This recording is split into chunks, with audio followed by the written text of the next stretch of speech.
yang diberikan kepada saya. Sebelumnya yang saya hormati Ibu Tenaga Sakti Ibu Erma, begitu juga rekan sejawat yang ada di SMA yang satu perjuangan kita untuk memberikan pembelajaran yang pastinya yang bermakna kepada anak didik kita.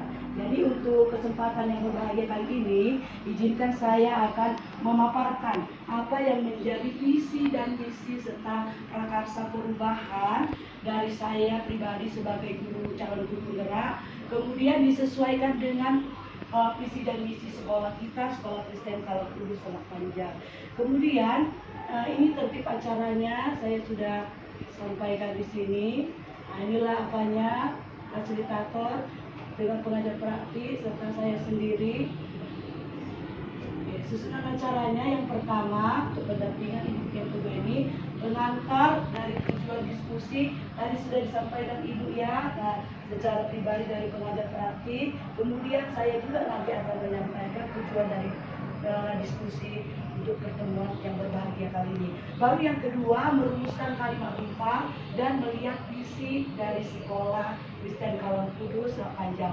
Kemudian yang ketiga mengidentifikasikan perilaku yang mencerminkan visi tersebut. Kemudian yang keempat mendiskusikan inisiatif perubahan yang dapat dilakukan di sekolah. Kemudian yang terakhir nanti penutupnya. Kita masuk kepada tujuan diskusi. Adapun yang menjadi tujuan diskusi untuk pertemuan kita yang berbahagia kali ini adalah mendiskusikan bagaimana cita-cita visi dari warga sekolah terhadap murid di masa yang akan datang. Sekali lagi saya ulangi, mendiskusikan cita-cita atau visi dari warga sekolah terhadap murid di masa yang akan datang. Artinya di sini kita mencakup kepada jangka panjangnya, bukan hanya pada saat ini juga, tetapi ya sampai sepanjang hayatnya, terkhususnya kepada peserta didik kita. Itulah yang tujuan daripada diskusi kita untuk kali ini. Kemudian yang berikutnya saya akan membacakan puisi karya Bapak Proklamator, pemimpin negara kita yang pastinya sangat berjasa terhadap kemajuan dari negara kita, yaitu Bapak Insinyur Soekarno, dengan judul puisinya Aku Melihat Indonesia. Kebetulan sekali saya juga mengajar di Institut Bahasa Indonesia, maka saya akan membawakan puisi ini seperti apa yang mungkin masih kurang nanti apa yang saya sampaikan, tetapi itulah sebagai apresiasi saya, penghargaan saya, penghayatan saya terhadap puisi yang luar biasa yang disampaikan, yang dibawakan oleh Bapak Insinyur Soekarno, sekaligus judul puisinya adalah Aku Melihat Indonesia. Buah karya Insinyur Soekarno. Jikalau aku berdiri di pantai Ngeliat, aku mendengar lautan Hindia bergelora. Membanting di pantai Ngeliat itu, aku mendengar lagu Sajak Indonesia. Jikalau aku melihat sawah-sawah yang menguning menghijau, aku tidak melihat lagi batang-batang padi yang menguning menghijau. Aku melihat Indonesia. Jikalau aku melihat gunung-gunung, Gunung Merapi, Gunung Semeru, Gunung Merbabu, Gunung Tangkuban Perahu, Gunung Kelibet, dan gunung-gunung yang lainnya, aku melihat Indonesia.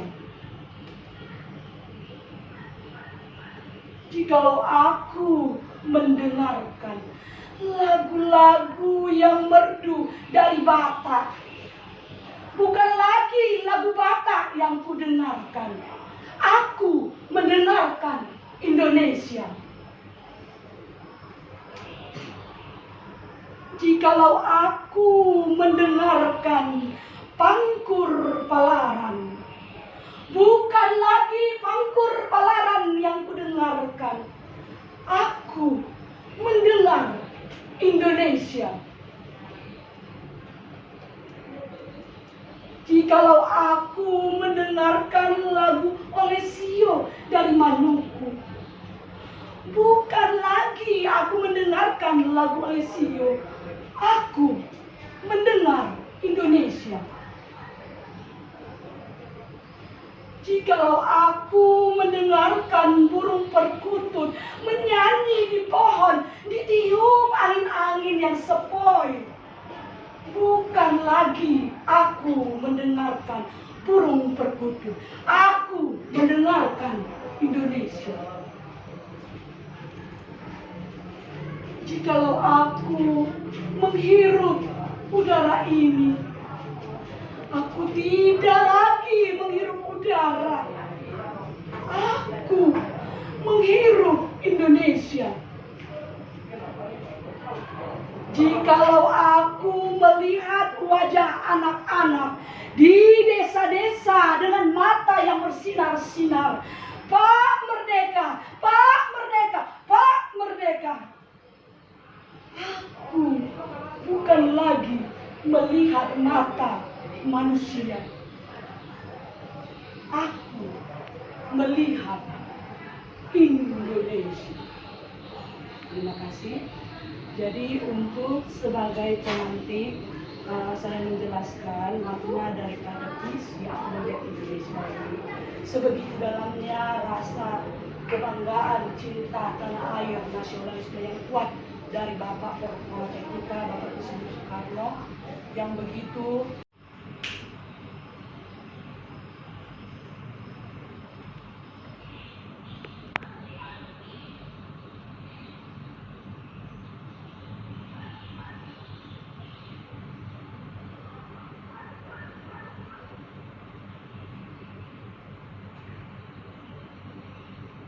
ya, jadi kita berlangkah-langkah saja untuk mendiskusikannya ya, Bapak Ibu.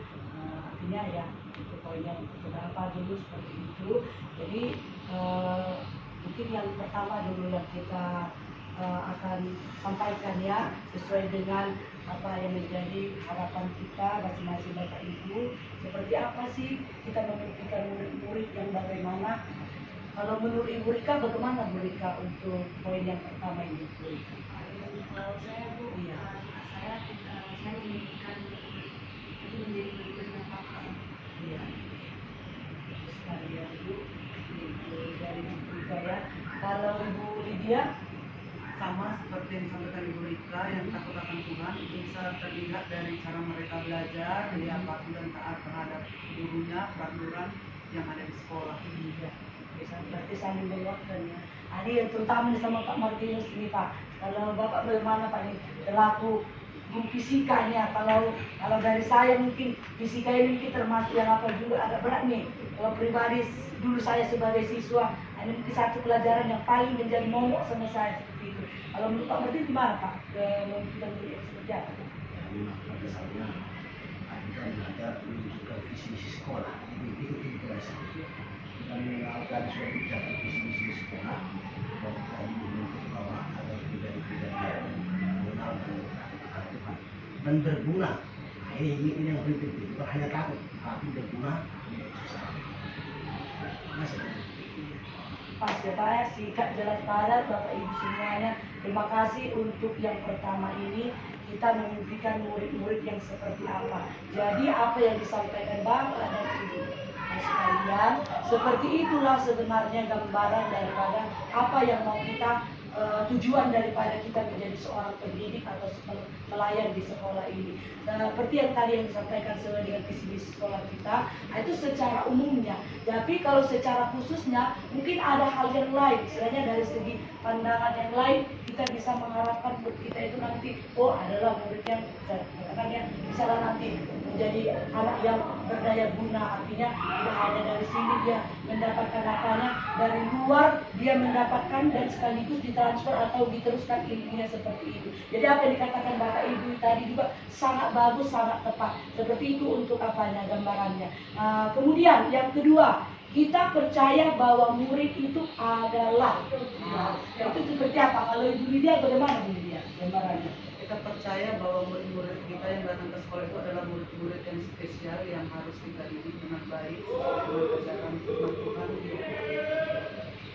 Ya, bermakna juga ya, sangat dalam apanya ya, pendapat daripada Ibu Lydia.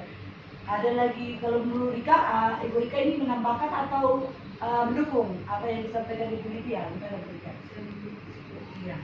Saya kan seperti yang dikatakan tadi bahwa murid itu adalah murid yang spesial. Nah, kenapa spesial? Karena dia adalah ciptaan Tuhan yang menjaga juga yang sama dengan anak kita baik. Nah, karena itu mereka juga layak menempatkan kehidupan yang baik. Bagus sekali, terima kasih ya Bu Rika juga ya Bu. Dari Pak Martinus bagaimana Pak? Jadi dari tadi yang disampaikan oleh Bapak ini, kita yang apa sih? Kita percaya bahwa murid itu adalah yang mempunyai potensi yang terkandung dalam dirinya dan perlu trigger itu agar mereka bisa mengembangkan. Ya, berarti bisa saya simpulkan juga apa yang disampaikan Bapak Ibu bahwa murid kita itu masing-masing itu tidak ada yang tidak punya kemampuan. Pastinya mereka dari awal itu dari kodrat alamnya juga pasti itu punya potensinya masing-masing. Tetapi potensi inilah yang kita bisa harus mengarahkan seperti apa di anak kita yang ini, yang A, kemudian anak kita yang B seperti apa dia mengharapkan, yang C seperti apa. Itulah yang menjadi pedoman nanti landasan kita Bapak Ibu, seperti yang Bapak Ibu sudah jawab tadi, bahwa setiap peserta didik itu memiliki kemampuan ataupun keistimewaannya masing-masing. Bagus sekali Bapak Ibu jawabannya tadi. Kemudian yang ketiga, dalam mendidik murid di sekolah, kita mengutamakan apa Bapak Ibu landasannya kalau kita mendidik anak-anak yang dipercayakan kepada kita ini. Kalau menurut Pak Matius lah Pak, gimana? Ya ini terhubung dengan pertanyaan 1, 2, 3 ya. Pak? Ya, kalau saya sendiri kita mengutamakan ada kita didik anak itu untuk mengenal dirinya sendiri. Terima kasih Pak. Dalam maknanya Pak. Oke, kalau Ibu Rika gimana Bu Rika? Kalau saya mengutamakan pertumbuhan dan karakter. Saya itu yang menyatukan dengan masing-masing mengenal dirinya, kemudian menunjukkan gimana karakternya.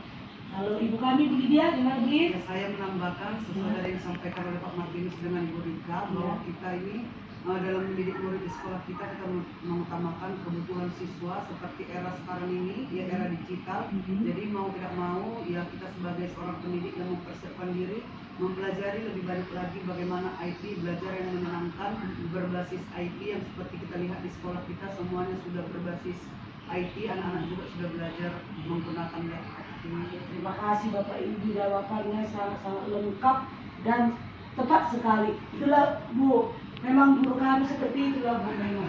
Artinya kemandirian memang harus dituntut, jadi tidak hanya berkolaborasi, kemandirian masing-masing punya potensinya juga. Itulah kami apa SMA didikan ya Bu. Oke. Terima kasih Bapak Ibu. Itu yang ketiga tadi. Yang keempat kita lanjutkan, murid di sekolah kita sadar betul. Berarti di sini saya garis bawahi di sekolah kita sadar betul. Artinya mungkin di sekolah kita dengan di sekolah yang di sana mungkin agak berbeda mungkin ya Bapak Ibu. Kalau menurut Bapak Ibu lah, kalau di sekolah kita ini bagaimana pesan yang berikutnya? Siapa ini mengambil pelajarannya apa itu? Ini ya, ambil pelajarannya. Siapakah yang bertanggung jawab dalam kegiatan ini? Kemudian bagaimana strategi yang digunakan? Kemudian kegiatan apa saja yang dilakukan dalam menumbuhkan budaya bersih oleh murid? Kemudian keterampilan apa yang telah saya miliki untuk mendukung usaha menumbuhkan budaya bersih oleh murid? Jadi yang bertanggung jawab pastinya di sini semua kami warga sekolah. Itu yang pertama yang dipandu oleh Bapak Kepala Sekolah. Jadi arahan dari beliau itulah yang kami lakukan, dan itu juga memang sudah disosialisasikan Bapak itu kepada kami. Jadi artinya di sini bukan hanya sepihak, kami masing-masing dari Bapak Ibu guru itulah yang kami juga sampaikan kepada anak didik kami juga. Oke, kemudian bagaimana strateginya? Ya tadi melalui pembagian jadwal, piket. Kemudian kegiatan apa saja dilakukan dalam ada yang namanya bergotong royong. Jadi bisa kami di sekolah ini Bapak Ibu dengan Ibu PP kami juga, segala satunya itu dikerjakan memang harus secara bersama. Artinya di sini kalau misalnya seperti kemarin kami mau libur ataupun pas libur, bisa kami membersihkan kelas nanti bersama-sama sesuai dengan misalnya kelasnya, ataupun kalau belum selesai nanti kebersamaan itu lagi apa. Jadi memang kegiatan bergotong royong ini kami lakukan juga di dalam sekolah kami ini. Kemudian baru keterampilan apa yang telah saya miliki? Pastinya saya mendampingi siswa. Kebetulan saya wali kelas dari kelas E3. Saya sudah menyampaikan kepada anak saya, oh inilah jadwal petugas piket kelas dengan piket umum. Saya sudah tentukan anaknya dan saya tentukan itu bukan artinya oh hanya yang anak yang ini yang mengerjakan, tidak, semua saya sama ratakan. Jadi semua masing-masing itu bertanggung jawab terhadap kelas maupun terhadap sekolahnya. Jadi saya buat mereka jadwal piket umum itu, piket kelas itu, dan saya kasih tahu juga waktunya itu ini tidak lama dia, tidak pun terlalu lama waktunya, tetapi kalau dikerjakan bersama-sama bisa langsung cepat selesai seperti itu. Jadi mereka pastinya meyakini apa yang sudah disampaikan oleh Bapak Ibu gurunya dan melakukannya. Kemudian berikutnya lagi G, gali mimpinya. Pertanyaannya kapan waktu pelaksanaan kegiatan budaya bersih? Apa saja hal baru yang bisa saya lakukan setelah budaya bersih oleh murid tercapai? Kemudian apakah sumber daya sarana dan prasarana yang diperlukan akan tersedia dalam mewujudkan budaya bersih ini? Kemudian bagaimana perasaan saya dengan budaya bersih? Yang pastinya waktu pelaksanaan tadi sudah saya katakan, penerapannya itu kalau piket kelas setiap hari pulang sekolah, kemudian piket umum dia 2 kali dalam 1 minggu di lantai yang sudah ditentukan, atau ada juga yang 1 kali dia kelasnya 1 minggu itu. Kemudian apa saja hal baru? Dengan menguatkan hal yang sudah dilakukan melalui membuat catatan. Jadi saya juga, Ibu, saya ada catatan saya. Misalnya ada anak saya yang tidak mengerjakan piketnya ataupun apanya sesuai dengan kemarin itu budaya positif segitiga restitusi, saya juga akan melakukan seperti itu. Misalnya ada pemanggilan secara baik kepada peserta didik kita. Jadi ini juga perlu, sangat perlu.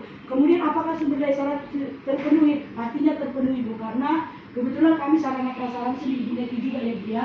Jadi Ibu Neti itu setiap tahun ajaran baru itu sudah lengkap itu alat-alat untuk mendukung kebersihan sekolah ini, dan itu dibagikan kepada wali kelas. Begitu juga untuk guru bidang studi. Juga kalau misalnya misalnya masalah spidol pun atau apa, boleh juga meminta kepada bagian sarana prasarana seperti itu, Bu. Kemudian bagaimana perasaan saya dengan budaya bersih? Artinya saya akan mengapresiasi ya apa yang dilakukan anak saya itu, itulah yang menjadi cerminan karakter yang mengandung nilai-nilai kebajikan itu, dan pastinya itu tidak hanya di sekolah ini mereka lakukan, pastinya di mana saja nanti bisa ditumbuh kembangkan mereka seperti itu. Kemudian yang J, jabarkan rencana. Pertanyaannya, apa langkah pertama yang bisa saya lakukan? Berapa lama waktu yang diperlukan dalam mewujudkannya? Apa saja tindakan yang bisa mendukung usaha menumbuhkan budaya bersih? Kemudian bagaimana cara memotivasi dan menumbuhkan budaya bersih oleh siswa? Maka langkah yang pertama yang pastinya membuat jadwal yang tadi itu, kemudian membuat catatan tugas yang sudah dilaksanakan oleh siswa ataupun yang belum melaksanakannya. Jadi itu secara rinci. Tetapi Bu, memang Bu, sejauh ini semua anak saya sudah melaksanakannya dengan bagus. Mengerti mereka seperti itu. Oke, itu untuk J-nya. Kemudian atur eksekusinya. Yang terakhir, siapa saja yang bisa mengarahkan dan memantau kegiatan ini, kebersihan ini, baru siapa saja yang akan saya libatkan dalam mewujudkan rencana tersebut, dan siapa yang akan saya ajak diskusi apabila saya menemui kesulitan. Maka yang bisa mengarahkan saya pastinya berkoordinasi dengan kepala sekolah, kemudian kepada rekan sejawat, kepada pendidik, kemudian juga kepada peserta didik. Kemudian menyusun tim kerja serta pembagian tugas. Jadi itulah yang saya libatkan dalam mewujudkan rencana ini. Jadi ada timnya dan itu semuanya bekerja, tidak ada yang tidak melakukannya, tidak ada perbedaan seperti itu. Inilah ditandai dengan yang ini, Bapak Ibu. Inilah piketnya Bu, ada piket umum dengan piket kelasnya. Kebetulan ini sudah yang baru, di sini sudah diuraikan jadwal-jadwalnya. Kemudian ini dia untuk piket umum dengan piket kelas juga, ini nama-namanya sudah saya uraikan juga di sini jadwal piket umumnya, piket kelasnya. Ini kebetulan yang saya ambil Bu kelas E3 ya Bu. Jadi di sini saya bagi-bagi tugas mereka setiap, kebetulan kami 1 kali 1 minggu setiap hari Senin. Tetapi kalau dia piket kelas seperti ini, setiap hari mereka dengan orang yang berbeda mengerjakan tugas kelasnya masing-masing, apa yang menjadi tanggung jawab seperti itu. Kemudian Selanjutnya, visi misi yang berpihak kepada murid, bertakwa kepada Tuhan yang Maha Esa dan berakhlak mulia.